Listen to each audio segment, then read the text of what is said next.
Rabbi shrah li sadri wa yassir li amri wa hlul 'uqdatam min lisani yafqahu qawli. Pada malam ini kita sambung balik, masih lagi kita membahaskan mengenai kelebihan berzikir kepada Allah Subhanahu wa taala. Maka di antara fadilatnya yang ke-37, makhluk yang paling mulia di sisi Allah taala di kalangan orang-orang yang bertakwa ialah mereka yang lidahnya sentiasa basah mengingati Allah Subhanahu wa taala. Jadi di antara orang yang mulia di sisi Allah adalah orang yang sentiasa berzikir. Sehingga kan di dalam hadis di negeri akhirat nanti Allah Ta'ala memanggil orang-orang yang berzikir ini dengan nama Ahlul Karam.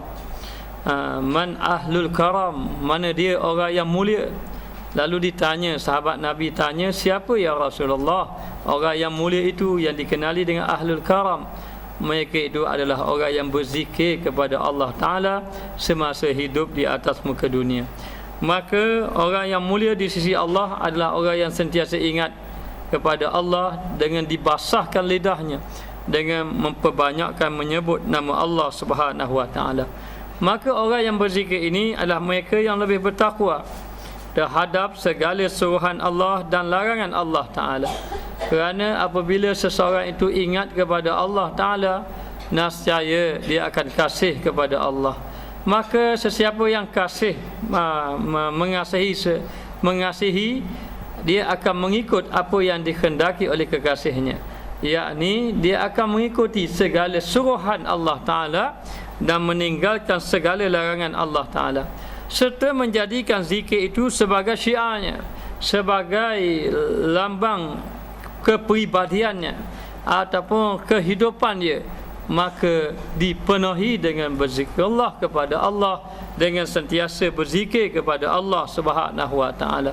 Orang yang berzikir ini, zikir itu menjadi benteng, zikir itu menjadi penghalang dia daripada melanggar larangan Allah, daripada ingin melakukan maksiat kepada Allah Ta'ala.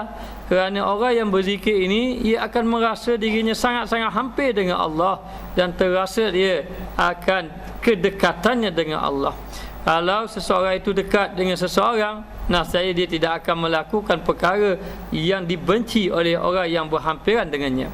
Maka demikianlah, apabila ia sudah hampir dekat dengan Allah, nescaya dia adalah orang yang bertakwa kepada Allah dan dia akan melakukan apa perintah Allah dan meninggalkan segala larangannya.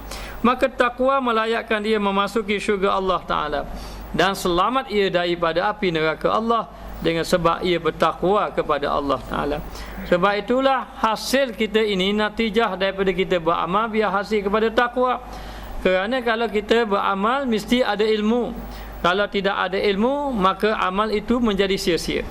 Lalulah mesti ada ilmu. Tetapi kalau ada ilmu tidak beramal, maka ilmu itu pun menjadi sia-sia juga. Maka ilmu hendaklah disertai dengan amal. Ilmu dan amal ini tidak akan diterima lagi oleh Allah kecuali mukhlisina lahuddin, dalam keadaan ikhlas pada agama, dalam menjalankan perintah Allah Ta'ala. Mesti kena ada ikhlas. Tetapi keikhlasan seseorang itu pun belum lagi diterima oleh Allah. Sebagai contoh, kalau dia beribadat seorang diri di malam hari sebagai contoh, tidak ada orang yang tahu dia dengan Allah, di situ sudah ikhlas. Tetapi ibadatnya adakah menghasilkan takwa kepada Allah? Lalu dikatakan ibadat itu disertai ilmu, disertai amal, disertai ikhlas dan disertai dengan takwa kepada Allah Ta'ala. Maka bagaimana nak menghasilkan takwa kepada Allah sehingga kan hatinya sentiasa ingat kepadanya? Lalulah disuruh kita agar memperbanyakkan berzikir kepada Allah Subhanahu wa taala. Apabila seorang itu berzikir kepada Allah, nescaya hatinya menjadi bersih. Ia ini akan mendapat keredaan Allah. Bila dia mendapat keredaan Allah, maka Allah Ta'ala redha kepadanya. Maka sesiapa yang diredai oleh Allah, nescaya syurgalah tempatnya. Apabila dimasukkan ia dalam syurga, maka jauhlah ia, selamatlah ia daripada azab api neraka Allah Ta'ala. Maka ini ganjaran orang yang berzikir kepada Allah, orang yang mendekatkan diri dengan Allah Ta'ala dalam keadaan hati itu ingat kepada Allah. Sebab itu di sebuah hadis, innallaha la yanzuru ila suwarikum wala ajsamikum walakin yanzuru ila qulubikum. Sesungguhnya Allah Ta'ala tidak melihat bentuk paras kamu, tubuh badan kamu, Pakaian kamu yang indah-indah pun Allah Ta'ala tidak melihat. Wajah kamu yang cantik-cantik pun tidak dilihat. Walakin yanzuru ila qulubikum, akan tetapi Allah Ta'ala melihat kepada hati-hati kamu. Orang yang membuat amal ibadat kalau hatinya tidak hidup, umpama satu badan yang tidak ada roh, maka badan yang tidak ada roh tidak ada manfaat baginya kerana tidak hidup. Maka hendaklah amal ibadat itu dihidupkan dengan didatangi roh ibadat. Maka roh ibadat itu adalah zikir kepada Allah Subhanahu wa taala, yang mana zikir itu pula sementara zikir pula melayakkan qurbah, yakni mendekatkan dirinya kepada Allah Subhanahu wa taala, Allah Azza wa Jalla. Dan inilah kedudukan orang yang terpuji, kerana dia sudah dekat dengan Allah Subhanahu wa taala, dia telah hampir dengan melaksanakan ibadat zikir kepada Allah. Jadi zikir ini menyebabkan hati hidup kepada Allah. Orang yang beramal ibadat belum tentu hati hidup. Ramai yang beribadat tapi belum tentu hatinya hidup. Sebab itu disebut ramai orang yang bersembahyang tetapi dia hanya dapat letih dan lengah sahaja. Ramai orang yang berpuasa tetapi hanya dapat lapar dan dahaga sahaja. Ramai orang yang berjaga malam tetapi hanya dapat mengantuk dan letih sahaja. Adalah disebabkan kerana hatinya lalai kepada Allah Subhanahu wa taala. Maka macam mana nak dekatkan hati kita dengan Allah? Bagaimana nak jadikan hati kita ini sentiasa hidup ingat kepada Allah? Maka jawapannya adalah berzikir kepada Allah. Banyakkan berzikrullah kepada Allah, biar hatinya hidup kepada Allah di mana saja dia berada. Lalulah dia merasai bahawa apabila dia sudah banyak berzikir ingat kepada Allah, di mana sahaja dia pergi, fa ainama tuwallu fasamma wajhullah, di mana saja dia pergi, dia berpaling, maka di situ ada Allah. Wa huwa ma'akum ainama kuntum, dan Allah Ta'ala bersama dengan kamu di mana saja kamu berada apabila seorang itu berzikir. Tapi kalau orang itu tidak berzikir, maka dia tidak merasa kebersamaannya dengan Allah. Orang yang tidak merasa kebersamaan dengan Allah, nescaya mudah ia melakukan maksiat kerana dia tidak merasa kebersamaannya dengan Allah. Tapi kalau sudah merasa bersama dengan Allah, dengan sebab dia berzikir, dengan sebab hati dia hidup, maka untuk melakukan maksiat dia tidak mampu melaksanakan dia, ataupun dia tidak terbuat untuk melakukan maksiat kerana merasa sangat hampir dengan Allah Ta'ala.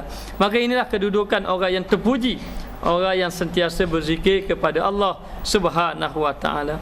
Dan seterusnya, hati mempunyai sifat keras yang tidak mampu dihilangkan kecuali dengan zikir. Hati ini keras. Disebut di dalam Al-Quran, summa qasat qulubukum min ba'di dzalika fa hiya kal hijarati aw ashaddu qaswah. Wa inna minal hijarati lama yatafajjaru minhul anhar, wa inna minha lama yashaqqaqu fa yakhruju minhul ma, wa inna minha lama yahbitu min khasyatillah, wa mallahu bighafilin amma ta'malun. Summa qasat qulubukum, kemudian keras hati-hati mereka, min ba'di dzalik, selepas daripada itu, selepas diberi peringatan, selepas diberi amaran, selepas diberi ajaran, selepas diberi tausiah, tazkirah dan sebagainya, tapi hati masih lagi keras. Hati ini keras sebenarnya, sehingga kan Allah Ta'ala bandingkan hati itu seumpama batu. Summa qasat qulubukum min ba'di dzalika fahiya kal hijarah, iaitu seperti batu, au asyaddu qaswah, ataupun lebih keras daripada batu.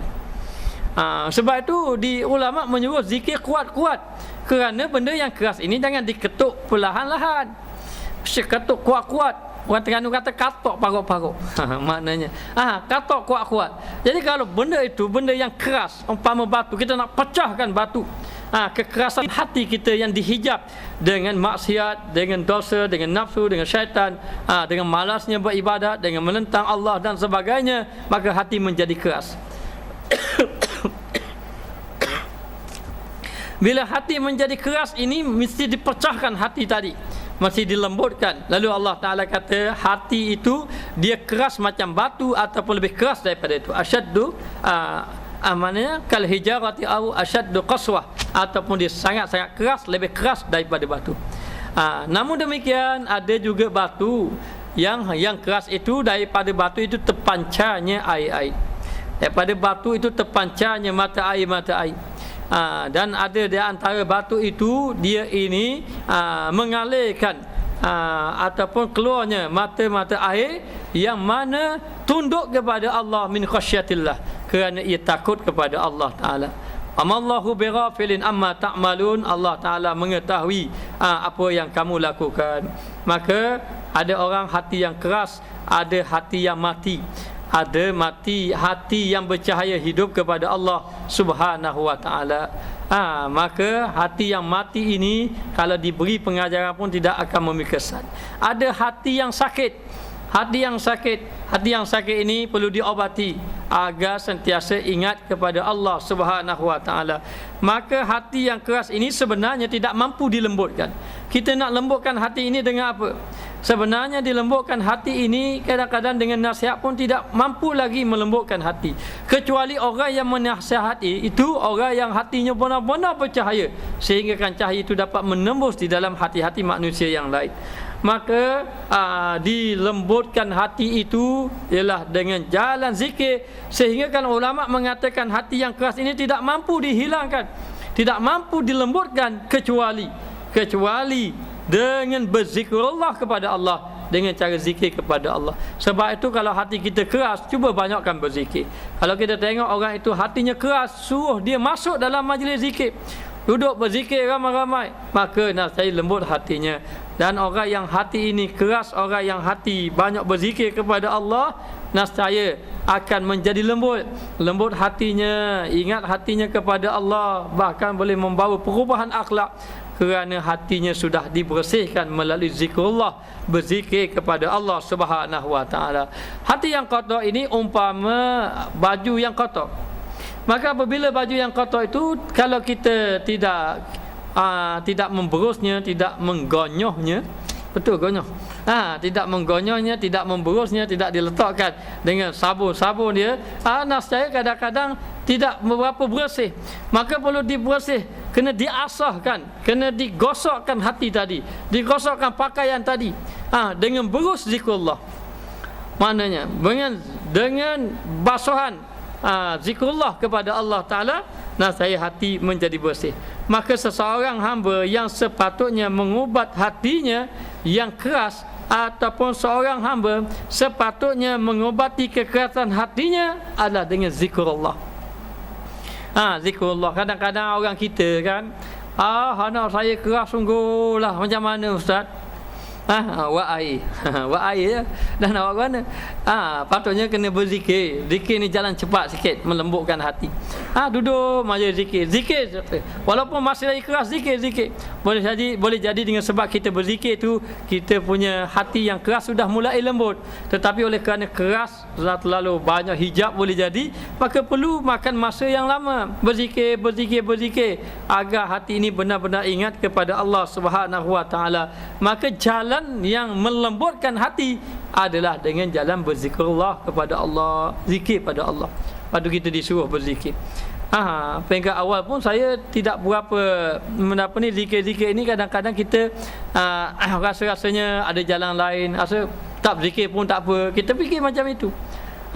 Tetapi apabila kita berjumpa dengan guru, bertanya dan melihat apa-apa yang dicakap oleh ulama-ulama yang tercatat dalam kitab-kitab, dan membaca bagaimana perjalanan orang-orang yang mendekati diri dengan Allah, lalu perjalanan yang asasnya adalah berzikir kepada Allah Subhanahu wa Ta'ala. Yang disebut dalam hati kamu ini keras, hati kamu ini boleh rosak, hati kamu ini boleh sakit, boleh mati, boleh sakit, boleh rosak hati. Jadi yang jadi sakit itu, yang jadi rosak, yang jadi mati itu yang menyebabkan manusia itu lalai kepada Allah. Jadi nak hidupkan hati ini dengan apa? Hidupkan hati ini dengan memperbaikkan hati dengan zikir. Kesan daripada kita membaikkan hati kita dengan zikir, maka hati yang sakit jadi sehat, hati yang mati jadi hidup, hati yang lupa kepada Allah jadi ingat kepada Allah Subhanahu wa Ta'ala. Maka jalan dia banyakkan zikrullah. Sehingga kan Nabi berdoa agar ya Allah ya Tuhan kami, basahkanlah lidah kami dengan berzikir kepada Allah Subhanahu wa Ta'ala. Hamad bin Zaid menyebut, seorang lelaki berkata kepada Hasan, wahai Abu Sa'id, aku mengadu kepadamu tentang kerasnya hati aku. Mengadu kepada seseorang. Lalu dia kata, wahai Abu Sa'id, dia mengadu kepada Hasan. Dia kata, wahai Abu Sa'id, aku nak mengadu padamu mengenai hati keras. Apa bukti hati keras ini? Bukti hati keras ini di antaranya payah menerima pengajaran agama. Kadang-kadang kita tidak memberi kesan di dalam hati kita. Sudah dicakap tentang pengajaran-pengajaran agama. Hati keras juga menyebabkan seseorang itu tidak mampu meninggalkan maksiat. Kalau hati lembut mudah meninggalkan maksiat, tapi tidak mampu disebabkan hati yang keras sebenarnya. Hati yang keras juga menyebabkan kecenderungan kepada melakukan maksiat itu lebih daripada kecenderungan melakukan ketaatan kepada Allah Subhanahu wa taala. Hati yang keras juga menyebabkan hati itu waswasyak ataupun ragu-ragu dalam melakukan amal ibadat, tidak menjumpai dengan ketenangan di dalam hati. Sedangkan hati yang hidup kepada Allah ini hatinya tenang sahaja. Hatinya tenang sahaja. Yang Nabi sebut, orang yang benar-benar beriman ini kalau ditimpa musibah dia sabar, kalaulah diberi nikmat dia bersyukur. Artinya boleh menerima, dapat nikmat syukur, musibah sabar. Hatinya tidak gaduh kepada perkara yang lain, tapi hanya ingat kepada Allah Subhanahu wa taala.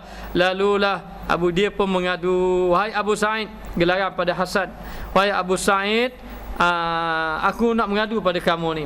Bagaimana dengan hati aku yang keras ini? Dia pun tanya. Lalu jawab Hasan, lembutkanlah hati kamu dengan berzikir. Lembutkan hati kamu berzikir. Ini kerana sebagaimana hati itu terlalu lalai, ia juga terlalu keras. Yang menyebabkan hati kamu lalai itu adalah disebabkan hati kamu keras. Orang yang keras hati akan lalai kepada Allah Ta'ala. Tapi apabila kamu ingat Allah, kamu mengingati Allah, kekerasan itu akan luluh. Sebagaimana luluhnya timah dengan api, akan cair. Hati yang keras tadi akan jadi cair, sebagaimana timah yang dibakar oleh api. Maka tidak ada sesuatu pun yang sama dengan zikrullah seperti zikir yang mampu meluluhkan kekerasan hati. Tidak ada yang mampu, yang boleh melembutkan hati selain daripada zikrullah, sebagaimana apa yang dikatakan oleh Al-Hasan tadi yang dikenali dengan Abu Sa'id. Maka bagaimana dengan orang membaca Quran? Bagaimana dengan orang yang banyak sembahyang? Bagaimana dengan orang yang banyak melakukan ibadat-ibadat sembahyang sunat dan sebagainya? Tidakkah itu menyebabkan hatinya menjadi lembut juga? Tetapi kena ingat, ibu kepada ibadat-ibadat yang lain adalah zikrullah. Kalau kamu nak masuk di dalam rumah yang mana di dalamnya ada bermacam-macam perkara, bermacam-macam benda, maka kamu kena masuk pada pintunya. Maka pintu kepada ibadat-ibadat yang lain adalah zikrullah. Sebab itu kalau orang itu sembahyang tanpa zikrullah, apa yang jadi pada sembahyangnya? Orang yang membaca Al-Quran tanpa zikrullah, apa yang jadi kepada Al-Quran yang dibacanya? Maka Al-Quran yang dibaca, sembahyang yang dilakukan dalam keadaan tidak ada zikrullah, kadang-kadang sembahyang itu tidak dapat memberi kesan kepada hatinya. Kadang-kadang tidak memberi kesan, tidak mampu untuk melembutkan hatinya. Maka kena dihidupkan dengan zikrullah. Tanpa kita mengatakan zikrullah ni lebih pada segala-galanya, maknanya dengan arti kata ibadat-ibadat lain pun lebih juga. Ibadat-ibadat lain lebih. Yang ditanya oleh para sahabat, ya Rasulullah, ayyul a'malil afdal? Ayyul a'mali afdal? Apakah amalan yang paling afdal? Nabi menjawab, as-salatu ala zikr, as-salatu ala waqtiha. Ataupun dalam riwayat lain, as-salatu fi awwali waqtiha. Ataupun dalam riwayat lain, as-salatu ala mawaqitiha. Berarti sembahyang pada awal waktunya. Ini amalan yang paling afdal. Apabila ditanya pada sahabat Nabi, ya Rasulullah, apakah sembahyang yang paling afdal? Apakah ibadat yang paling afdal? Nabi jawab, sembahyang. Sembahyang pada awal waktu. Ditanya lagi, apa lagi ya Rasulullah? Buat baik kepada kedua ibu bapa. Apa lagi ya Rasulullah? Semua amalan yang paling afdal, berjihad fisabilillah. Maknanya ada lagi soalan yang lain lagi tanya, ya Rasulullah, apakah amalan yang afdal? Birrul walidaini, buat baik kepada kedua ibu bapa. Ditanya lagi, apakah amalan yang paling afdal? Lalulah dengan dikatakan bahawa mendapat berjihad fisabilillah. Jadi soalan yang berbeza-beza, tetapi jawapan yang soalan yang sama, jawapan yang berbeza-beza. Menunjukkan soalan itu menunjukkan amalan yang afdal. Tapi amalan yang afdal bagaimana dengan zikir? Zikir amalan yang afdal juga. Tapi amalan yang afdal yang dikatakan sembahyang pada waktunya itu, amalan itu afdal apabila dia mengerjakan sembahyang dalam keadaan zikrullah. Apa dalilnya? Allah Ta'ala berfirman, aqimis salata li zikri. Kamu dirikanlah sembahyang dalam keadaan berzikir kepada aku. Yang dikuatkan dengan Al-Quran, aqimis salata li zikri. Kamu ini mendirikan sembahyang dalam keadaan mengingati aku. Apa makna mengingati aku? Dalam keadaan berzikir kepada Allah Subhanahu wa taala. Lalu disebut mengatakan sembahyang itu amalan yang afdal mesti dalam keadaan berzikir kepada Allah. Lalu dikatakan segala pintu ibadat-ibadat yang lain, baik baca Quran, baik sembahyang sunat, baik ibadat-ibadat lain, mesti kena melalui zikrullah. Sehingga kan mengatakan oleh Hasan ini, yakni Abu Sa'id, berkata kepada seorang yang mengadu, hati saya keraslah, saya macam nak buat macam mana, hati saya keras. Lalu kata, zikirlah kepada Allah biar lembut hati kamu, kerana tidak ada sesuatu yang boleh melembutkan hati kecuali melalui jalan berzikir kepada Allah Ta'ala. Hati akan menjadi lembut, akan menjadi cair seumpama timah yang dibakar oleh api, maka timah akan jadi cair. Maka ini di antara kelebihan orang yang berzikir kepada Allah Subhanahu wa taala. Lalu dikatakan bahawa kalau orang tidak berzikir pasti hatinya lalai. Maka ulama mengatakan zikir adalah penawar hati sedang lalai, hati yang sedang lalai, yang merupakan satu penyakit. Apa penawar dia? Kita kalau ada satu penyakit, selagi mana tidak berjumpa dengan penawarnya, kita tak akan adatnya tak sihat. Penyakit itu tidak hilang. Itu dari adatnya begitu. Maknanya kena mesti ada penawarnya. Maka penawar bagi penyakit yang ada di dalam hati. Sebenarnya di dalam hati ini, satu yang disebut hati ini adalah daripada seketul daging yang dipanggil mudghah. Ada yang zahir, yang dipanggil kita X-ray itu nampak daging sungguh, nampak hati sungguh. Satu yang dipanggil hati nurani, hati yang bercahaya. Bukan. Ada yang sakit hati sungguh. Contoh dia isyak kena kanser hati. Lalu doktor pun pergi buat berubat, pergi makan obat. Tetapi yang penyakit nurani ni, hati yang gelap, hati yang tidak percaya ni, tidak boleh diobati dengan doktor-doktor yang moden itu. Tidak ada, wah doktor, saya ini ada satu penyakit dalam hati. Penyakitnya apa? Penyakitnya takabur. Akhirnya ujub. Doktor pun kata kalau kamu penyakit ujub, kamu makan obat ni 3 kali sehari. Ada obatnya. Ni demo nak jenis obat cecair ke apa? Cecair untuk penyakit ujub ni boleh hilang, penyakit takabur, penyakit riak boleh hilang. Makan obat 3 kali sehari. Maknanya. Jadi ada obat macam tidak ada. Maka obat segala penyakit duduk pada zikrullah, berzikir kepada Allah Subhanahu wa taala. Maka orang yang sakit pasti kena cari doktor. Orang yang sakit mesti kena cari orang yang mengobatinya. Maka seorang yang ingin berzikir mesti kena mencari orang yang boleh memberi zikir kepadanya. Sebagaimana pesakit mesti mencari doktor yang doktor boleh beri obat kepadanya. Mana boleh orang sakit dia pergi fikir sendiri je, obat apa, nampak kotak comel beli se. Maknanya dia sakit, kemudian dia tak tanya doktor. Dia pun kata tengok kotak comel, comel beli obat ni. Lalu dia makan obat ikut dang saja, dia tak tahu pun sakitnya dia obatnya apa. Maka mesti kena tahu doktor, saya ni sakit apa? Sakit darah tinggi. Kalau darah tinggi ni makan obat ni. Kamu sakit apa? Darah rendah macam ni. Sakit apa? Kejiman ni makan obat ini, kata doktor tadi. Maka kalau seseorang itu nak berzikir, lalu mesti dia kena mencari seorang yang boleh memberi zikir kepadanya. Maknanya agar hatinya tadi yang keras menjadi lembut. Dan ia menjadi penawar bagi hati yang sakit. Apakah penawarnya? Penawarnya adalah zikrullah. Kerana orang yang lalai ini, dia tidak ingat pada Allah. Orang yang lalai ini pasti tidak ingat kepada Allah. Kalau dia ingat dia tak panggil lalai. Ingat. Kerana apa dia tidak ingat? Kerana kalau orang itu ingat pada seseorang, dia akan sebut orang itu. Tanda dia ingat, betul tak? Maknanya dia akan ingat pada orang tu, dia akan sebut saja orang tu sebab dia ingat. Tanda dia ingat. Maka bila dia ingat, dia pun sebut. Kenapa orang ini selalu sebut orang ini? Kerana dia ingat. Takkan dia tak ingat, dia tak ingat langsung tapi sebut. Kenapa kamu sebut nama dia? Aku tak ingat langsung dia tapi sebut. Ada gitu. Dia sebut nama orang tu kerana dia ingat. Maka orang yang ingat Allah, dia akan sebut nama Allah. Daripada lidah dia sebut la ilaha illallah, sehinggalah dalam hatinya ingat Allah dia ingat. Maka bila dia sudah sebut nama Allah, dia akan ingat kepada Allah. Maka bila dia sudah ingat kepada Allah, masakan orang yang ingat itu, dia lalai kepadanya. Orang yang diingati, mesti dia akan sentiasa ingat, kerana hatinya sentiasa menyebut nama Allah Subhanahu wa taala. Maka orang yang berzikir ini adalah orang yang sentiasa ingat kepada Allah. Maka dipanggil, dia kata Makhul. Makhul berkata, mengingati Allah adalah penawar, sementara mengingati manusia adalah racun. Kalau kamu banyak ingat Allah, itu adalah penawar. Kalau kamu banyak ingat manusia, itu racun. Masya Allah. Jadi kita tidak boleh ingat isteri kita duduk jauh-jauh. Pergi jauh-jauh, tak boleh ingat isteri kita. Dia jauh-jauh, tak boleh ingat anak kita, itu racun. Bukan begitu maksudnya.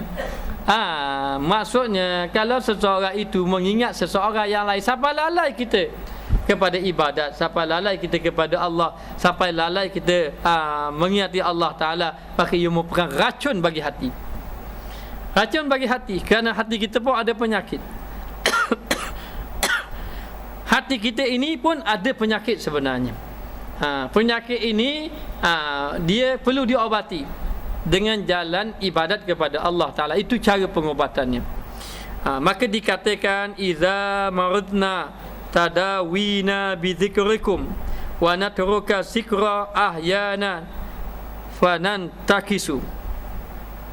Idza maradna, apabila diriku sakit, apabila aku sakit, aku mengobati dengan berzikir mengingatimu. Apabila sakit, maka aku ingat, aku ini mengobati sakit aku itu dengan berzikir. Orang-orang yang, kalau orang awam macam kita ni, nak tunggu sakit itu apabila betul-betul sakit. Oh, saya demam lah, saya uzur lah, sakit lah saya. Itu betul-betul sakit. Betul-betul sakit. Ini orang syariat, orang awam macam kita semua. Kenapa tidak pergi kuliah? Allah, sakit sungguh saya, tak apa, sihat nak pergi kuliah. Itu sakit. Dan kalau kata kita sakit, Allah, kalau jumpa orang tu, doktor kata kamu ini sakit bahaya. Ada kata kamu ni dah sakit, kamu kena pergi ke hospital. Ke hospital jumpa doktor pakar. Tak boleh biarkan ini bahaya. Jangan biarkan. Maknanya kalau tidak mau berobat pun cara modal pergi berobat cara tradisional. Jangan biarkan. Oh, sudah sakit hati pun susah. Hati susah kerana sakit. Tetapi orang-orang ahli hakikat, orang-orang ahli makrifat kepada Allah, dia melihat sakitnya itu apabila dia lalai kepada Allah. Dia lalai kepada Allah Ta'ala, dia tak ingat kepada Allah Ta'ala, itu dia sudah ditimpa satu penyakit bagi diri dia. Bagi kita ni, lupa pada Allah tak penyakit lagi. Tunggu demam baru sakit. Tapi bagi orang yang telah ingat kepada Allah, yang menjadi ahli makrifat kepada Allah, kalau hatinya lalai pada Allah, itu baru timpa penyakit dia. Baru dia rasakan bahawa dia ini telah ditimpa penyakit apabila hatinya lalai kepada Allah. Lalu dia kata, apabila aku sakit, apabila hati aku lalai kepada Allah, maka aku berobat dengan berzikir kepadanya, dengan mengingatinya. Wa natruka zikra ahyanan, kadang-kadang aku meninggalkan zikir. Itu penyakit. Itulah sakit. Orang yang ahli zikir, kalau dia tinggal zikir, itu penyakit bagi dia. Kalau dia itu sentiasa berzikir, kalau dia tidak berzikir, bermakna dia sakit, hatinya sakit. Hatinya sakit. Lalu kadang-kadang ahyanan, natruka zikra, kadang-kadang ditinggalkan zikir. Maknanya. Jadi dikata wa natruka zikra ahyanan fanan takisu. Lalu dikatakan bahawa kadang-kadang aku meninggalkan zikir, lalu aku kembali seperti dulu, kembali balik kepada amalan zikir. Hidupkan hati dengan berzikir. Allah Ta'ala telah hidupkan hati kita dengan zikir, sebenarnya dengan ingat kepada dia. Tapi kita menutup ingatan kita dengan Allah Ta'ala melalui disebabkan hijab-hijab, dosa-dosa kita lupa. Allah Ta'ala memberikan kita ini kesihatan. Setiap hari Allah Ta'ala beri kesihatan kepada kita. Ingatnya Allah Ta'ala kepada kita dan memberi rezeki kita kepada dia. Allah Ta'ala memberi rezeki kepada kita. Lalu kita kena ingat kepada Allah dengan banyakkan menyebut nama Allah Ta'ala. Bila orang banyak sebut nama Allah, dia akan sampai kepada maqam musyahadah muraqabah. Musyahadah ni dia merasakan bahawa dia melihat Allah, menanjak hampirnya dengan Allah, dan dia akan dah sampai kepada maqam muraqabah. Muraqabah maknanya dia merasai bahawa dia diperhatikan oleh Allah. Bagaimana kita selama ini, adakah kita merasai bahawa kita diperhatikan oleh Allah? Kalau kita jalan malam-malam, gelap-gelap, kita rasa kita diperhatikan oleh hantu. Jalan rasa macam ada orang tengok, takutnya debar. Orang Terengganu kata seria je rasa. Macam ada mata tengok. Oh, muraqabah hantu. Maknanya. Tapi adakah kita muraqabah kepada Allah, merasakan bahawa Allah Ta'ala sentiasa memandang kita, sehingga kan tidak mampu kita nak melakukan maksiat, rasa malu kepada Allah Subhanahu Wa Ta'ala. Tapi bagaimana untuk menghasilkan maqam musyahadah muraqabah? Lalu dikatakan dengan melalui jalan berzikir kepada Allah Subhanahu Wa Ta'ala. Apabila seseorang itu sudah berzikir kepada Allah, sudah hampir kepada Allah, sudah terasa benar-benar dia melihat Allah. Bukan melihat Allah seperti berjisim berjirim itu, seperti melihat bukit gunung kanan, tidak. Dia merasakan bahawa ia melihat merasa kegerunan kepada Allah. Gerun kepada Allah Ta'ala. Lalulah dikatakan bahawa dan dalam keadaan itu dia merasakan dia ini di muraqabah. Apabila dia duduk dalam musyahadah, memerhati Allah dan merasakan dia diperhati, maka dia akan dilindungi oleh Allah. Takkanlah dia merasa dia Allah Ta'ala bersamanya, dia merasa Allah Ta'ala melihatnya, takkan dia buat maksiat. Maka dia akan dilindung oleh Allah. Allah Ta'ala akan memberi perlindungan kepadanya dengan hati dia yang hidup kepada Allah. Maka dikatakan berzikir merupakan asal ataupun pokok pokok perlindungan dengan Allah Ta'ala. Maka zikir ini menyebabkan mendapat perlindungan daripada Allah. Siapakah orang yang dilindungkan daripada Allah? Orang yang mendapat perlindungan Allah ini adalah orang yang terhindar ia dari maksiat. Maknanya ini orang yang dapat perlindungan Allah. Dan orang yang mendapat perlindungan Allah Ta'ala ini, yakni orang yang hatinya tidak lalai kepada Allah. Walaupun zahirnya dia bercakap dengan orang, duduk bersama isterinya, duduk bersama anaknya, duduk bersama kawannya, duduk bersama khalayak ramai, dia berjalan-jalan, lalulah dia bercakap dengan dia, hatinya hidup dengan Allah. Sehingga kan ada seorang ulama, orang mai jumpa, wahai tuan guru, wahai tuan syekh tak ingat ke saya selalu duduk tempat majlis syekh gini-gini, kan kita pernah bersama gini. Kata tuan syekh, sebenarnya aku selama ini aku bersama dengan Allah. Lama ni aku berinteraksi dengan Allah, aku bersama dengan Allah. Kamu melihat saja aku ini zahir bersama dengan orang ramai, tapi aku sekarang ini sebenarnya duduk bersama dengan Allah Ta'ala, duduk di mana saja. Bersama dengan Allah. Maka orang yang sudah hatinya ingat kepada Allah, dia akan dapat perlindungan daripada Allah. Sementara lalai pula merupakan pokok pemusuhan dengan Allah. Orang itu merupakan musuh bagi Allah, ataupun pemusuhan dengan Allah Ta'ala itu berlaku apabila manusia itu lalai. Sebab apa? Bila manusia lalai, apa yang dilakukan? Nescaya maksiatlah dilakukan. Sesiapa yang melakukan maksiat itu merupakan dia ini telah melakukan dosa dengan Allah, pemusuhan dengan Allah Ta'ala. Maka sebab dia melakukan maksiat ini adalah disebabkan hatinya lalai. Sebab hati lalai kerana tidak berzikir. Lalu dikatakan bahawa ada hamba yang sentiasa mengingati Rabbnya. Rabb ni maknanya Tuhannya, sehingga apabila dia ingat datang cinta. Kalau terlalu ingat, lama-lama datang cinta. Lalu dia ingat Allah, lalu datang cinta pada Allah. Lalu dia ingat kepada Nabi, sikit-sikit ingat Nabi, baca kisah Nabi. Kalau apa macam ni berlaku, ingat pada Nabi. Lalu daripada ingat tadi akan membawa kepada cinta kepada Nabi, kepada Allah. Lalu ada orang mengingati Rabbnya, Tuhannya, sehingga dia mencintai Allah, mencintainya dan mengambilnya. Lalulah dilindunginya. Lalu dia menjadikan Allah kekasihnya, maka Allah Ta'ala melindunginya. Allah Ta'ala akan bersama dengannya. Kalau ditanya macam mana saya ini nak menjadi kekasih Allah, zikrullah, berzikirlah kepada Allah Ta'ala. Yang sahabat kata, saya mana tidak ada amalan yang banyak, tapi nak masuk syurga dengan Nabi, saya hanya ada hati yang ingat kepada Nabi, hanya hati yang ingat kepada Rasulullah. Nabi kata, mencinta kepada Rasulullah itu menyebabkan kamu masuk syurga. Anta man ahbabta fil jannah. kamu bersama dengan orang yang kamu cinta di dalam syurga. Apabila terlalu ingat, sebut lama-lama ingat datang cinta. Cinta datang asyik, datang rindu. Tak ada cinta, tidak ada rindu. Lalulah bila rindu sudah rasa dekat dengan Allah Subhanahu wa taala, lalu yang dekat dengan Allah taala, maka akan dilindungi. Kekasih akan melindungi kekasihnya. Kalau kekasihnya Allah, maka Allah taala akan melindunginya.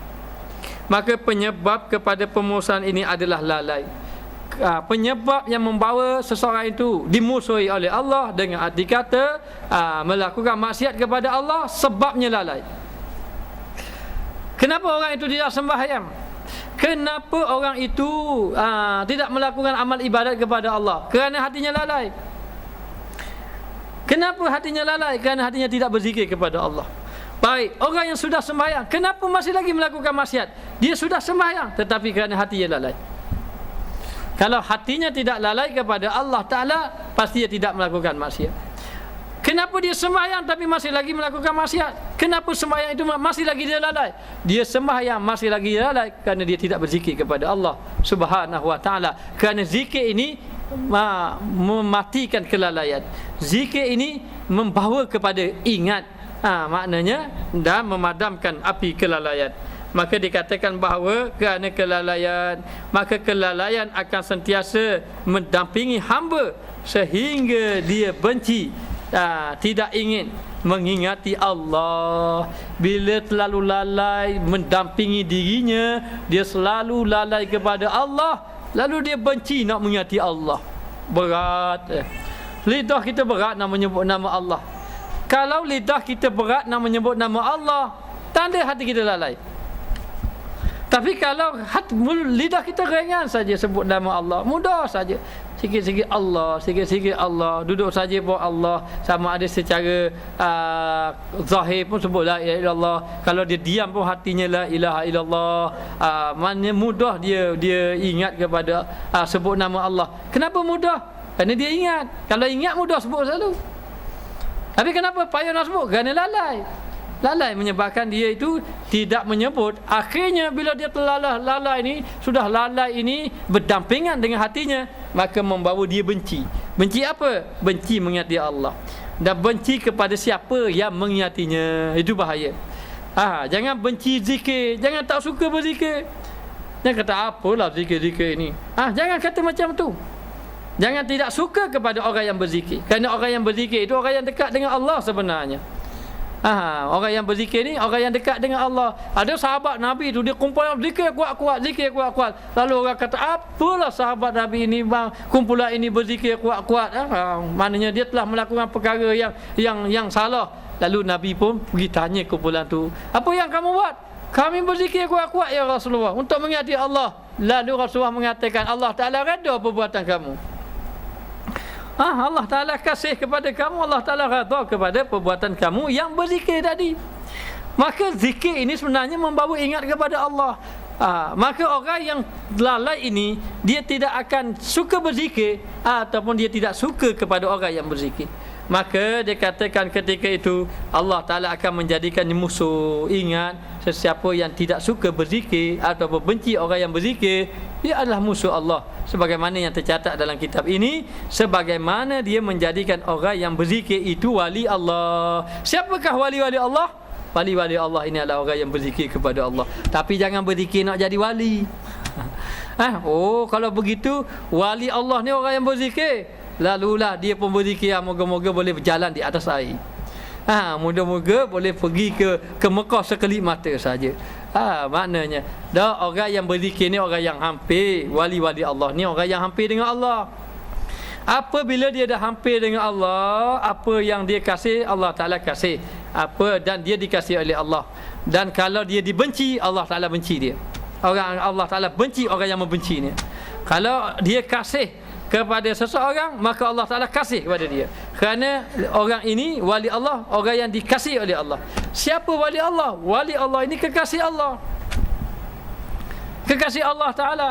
Kita tidak tahu kita ini dalam bagaimana kedudukan kita dengan Allah, tapi kita jangan mendakwa aku ini wali Allah. Jangan. Syekh Junaid mengatakan jangan kamu mendapat ni tinggalkan orang yang mendakwa wali. Tetapi kalau anak dia menikah dia kata saya ini wali. Saya ini wali nikah tak apa. Wali nikah. Jadi nak beritahu dalam keadaan orang yang berzikir ini adalah orang yang hampir dengan Allah Subhanahu Wa Taala. Orang yang hampir dengan Allah Ta'ala. Lalu disebut di dalam hadis, man adali waliyan faqad azantuhu biharbi. Sesiapa yang memusuhi wali aku, maka aku istihar dengannya perang. Maknanya apa? Orang yang memusuhi wali Allah dan dikatakan wali Allah Ta'ala ini adalah orang yang berzikir, dia menjadikan orang yang berzikir itu sebagai wali Allah. Allah Ta'ala menjadikan orang yang berzikir itu sebagai walinya. Dan sesiapa yang memusuhi walinya, faqad azantuhu biharbi, sesungguhnya aku mengistiharkan perang ke atasnya. Ini hadis kursi. Maka sesungguhnya orang yang sentiasa berzikir akan memasuki syurga sambil dalam keadaan riang ketawa. Gembira, kerana ia telah disebut daripada Abu Darda radhiyallahu anhu, katanya, an Abi Darda qala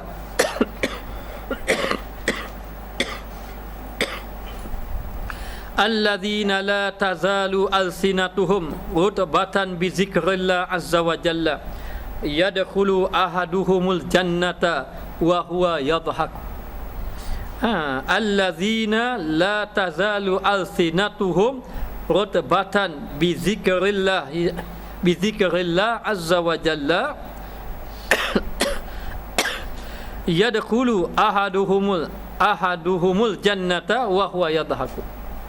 Daripada Abu Darda radhiyallahu anhu, katanya, orang yang lidah mereka sentiasa basah dengan zikir mengingati Allah azza wa jalla, seseorang daripada mereka akan memasuki syurga sambil dia riang ketawa. Yadhaku ni ketawa, dalam keadaan ketawa. Jangan dia menggambarkan kak ketawa gembira macam tu. Maknanya adalah dia gembira, menunjukkan dalam keadaan mendapat ni dalam keadaan gembira kerana Allah Ta'ala memasukkan dia di dalam syurga. Apa amalan dia yang menyebabkan dia masuk dalam syurga? Amalannya adalah berzikrullah, berzikir kepada Allah Subhanahu Wa Ta'ala. Allahu a'lam. Kita sambung akan datang.